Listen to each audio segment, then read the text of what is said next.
Perkenalkan, nama saya Nimadera Riksa Dewi dengan NPM 2021-321-21653. Di sini saya akan memaparkan jawaban dari soal nomor 1, yaitu mengapa bisnis internasional jauh lebih kompleks saat ini dibandingkan 20 tahun yang lalu. Bisnis internasional saat ini jauh lebih kompleks dibandingkan 20 tahun yang lalu karena beberapa faktor. Yang pertama yaitu globalisasi. Integrasi ekonomi yang lebih dalam antar negara-negara telah menciptakan jaringan perdagangan yang kompleks yang membuat perusahaan harus beradaptasi dengan berbagai pasar dan budaya. Yang kedua ada teknologi. Perkembangan teknologi informasi dan komunikasi mempercepat arus informasi sehingga mempermudah transaksi lintas negara, tetapi juga meningkatkan persaingan dan kompleksitas. Yang ketiga ada regulasi kebijakan. Kebijakan perdagangan, tarif, dan regulasi yang terus berubah di berbagai negara itu menambah lapisan kesulitan dalam merencanakan dan menjalankan operasi internasional. Sekian dari saya, terima kasih. Perkenalkan, nama saya Kadek Febrianto, NPM 2021-321-1784. Jadi saya ingin menambahkan jawaban dari teman saya dari pertanyaan nomor 1. Ada beberapa alasan lainnya seperti faktor resiko geopolitik, yaitu ketegangan politik, perang dagang, dan ketidakstabilan politik di beberapa daerah dapat mempengaruhi bisnis secara signifikan.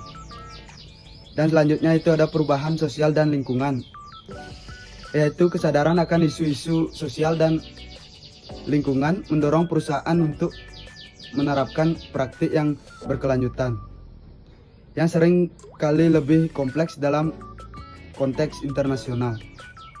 Dan yang terakhir itu ada preferensi konsumen yang beragam, yaitu konsumen lebih beragam dan memiliki preferensi yang lebih spesifik, yang memerlukan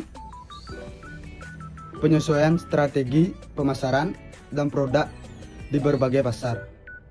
Semua ini menambahkan tantangan bagi perusahaan dalam merancang dan melaksanakan strategi bisnis internasional. Sekian dari saya, terima kasih. Perkenalkan, saya Deputu Ayu Ciptasari dengan NPM 2021-32121-759. Di sini saya ingin menjawab pertanyaan nomor 2, yaitu apakah pembangunan internasional secara akurat mencerminkan kompetisi global, di mana pembangunan internasional tidak selalu secara akurat mencerminkan kompetisi global. Meskipun pembangunan internasional seringkali terhubung dengan aliran bantuan asing, investasi, dan proyek infrastruktur antar negara, proses ini tidak murni tentang kompetisi antar negara, tapi juga dipengaruhi oleh berbagai faktor lain termasuk kebutuhan lokal, kerjasama multilateral, kebijakan domestik, dan tujuan pembangunan berkelanjutan. Namun, dalam beberapa hal, kompetisi global memang terlihat dalam pembangunan internasional, terutama ketika negara-negara besar atau kekuatan ekonomi global menggunakan bantuan luar negeri, investasi, dan proyek infrastruktur antar negara sebagai alat untuk memperluas pengaruh geopolitik mereka. Perkenalkan, nama saya Nikita Risma Astari dengan NPM 2021-321-21395. Di sini saya akan menjelaskan mengapa pola konsumsi serupa di seluruh negara industrialis meskipun ada perbedaan budaya.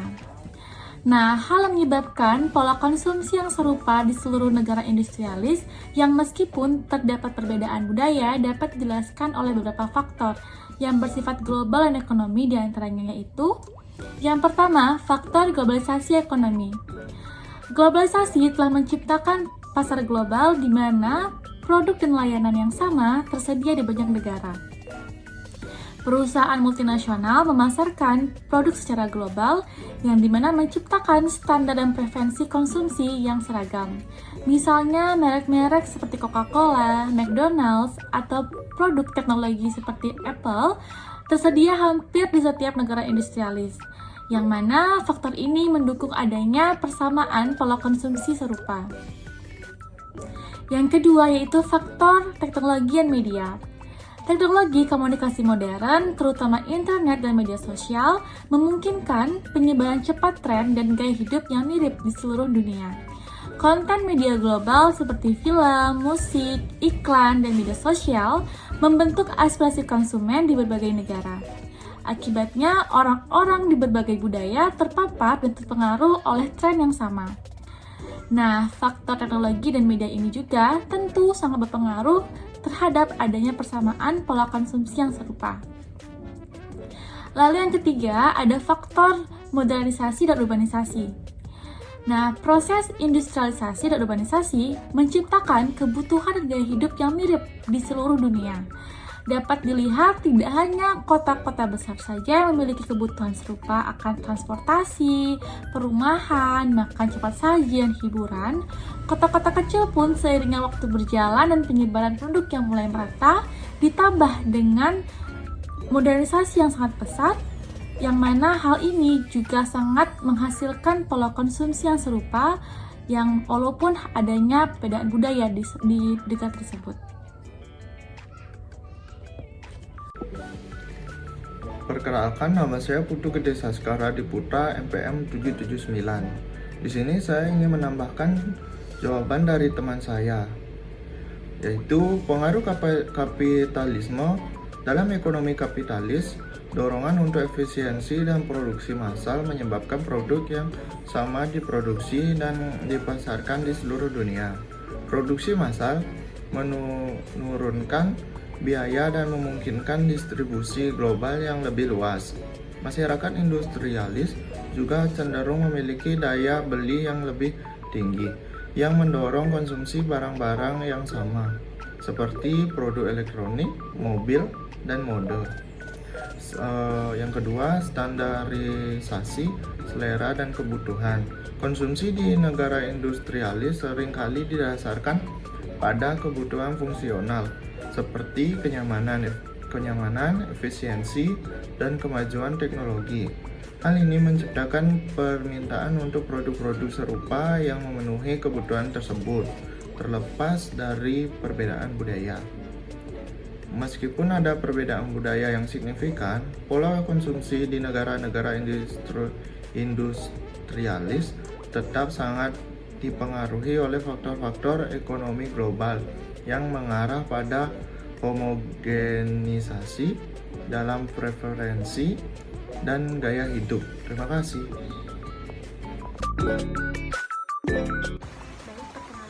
Komasni Bertiana, NPM 221321906.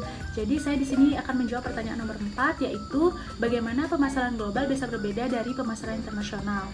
Nah, sebelumnya pemasaran global dan pemasaran internasional adalah strategi pemasaran yang sama-sama melibatkan distribusi, penjualan layanan dan produk, dan juga promosi di berbagai negara.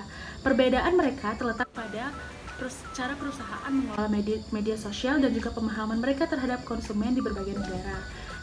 Salah satu faktor yang menyebabkan mereka berbeda yaitu dari segi layanan dan produk. Strategi pemasaran global berfokus pada universalisasi penawaran produk atau layanan di ekonomi luar negeri. Sasaran pemasaran produk atau layanan yang sama di berbagai negara tanpa mengubah produk atau pesan pemasaran untuk setiap negara di luar negeri. Nah, kemudian pemasaran internasional berfokus pada penyesuaian atau penciptaan produk baru untuk menyasar pasar di negara tertentu. Kemudian perbedaannya terletak pada karyawan pemasarannya. Untuk periklanan produk atau layanan umumnya, pemasaran global ini memperkerjakan semua personel pemasaran di kantor pusat perusahaan di negara asalnya. Sedangkan pemasaran internasional, perusahaan akan memindahkan karyawan perusahaan kantor pusat ke negara asing atau memperkerjakan tenaga pemasaran ahli di negara asing. Baik, selanjutnya yaitu dari inisiatif periklanan. Pemasaran global, perusahaannya berupaya untuk menayangkan iklan komersial dan radio agar bisa menjangkau khalayak di seluruh dunia, di mana mereka menyampaikan pesan terpadu agar sama dapat dilihat disampaikan untuk individu di berbagai negara. Namun, dengan pemasaran internasional, iklan TV dan radio ini jarang diterapkan di berbagai pasar luar. Tujuannya adalah untuk mengembangkan konten yang berbeda untuk pasaran tertentu. Nah, selanjutnya dari segi media sosial.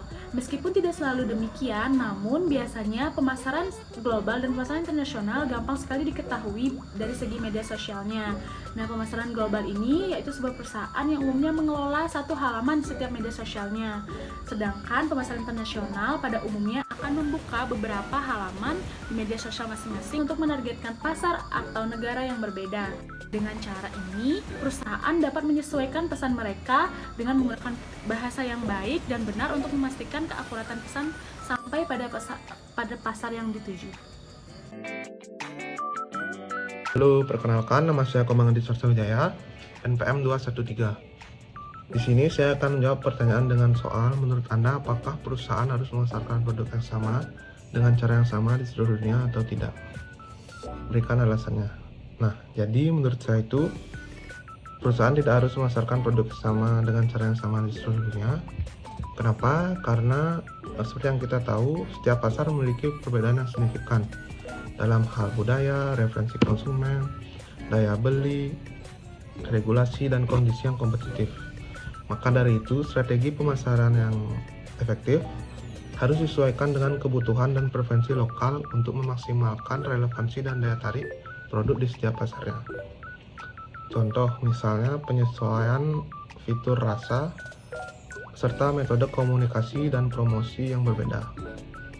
Hal ini akan membantu perusahaan untuk mencapai koneksi yang lebih kuat terhadap konsumen di setiap tempat, sehingga dapat memperkuat posisi mereka di pasar global.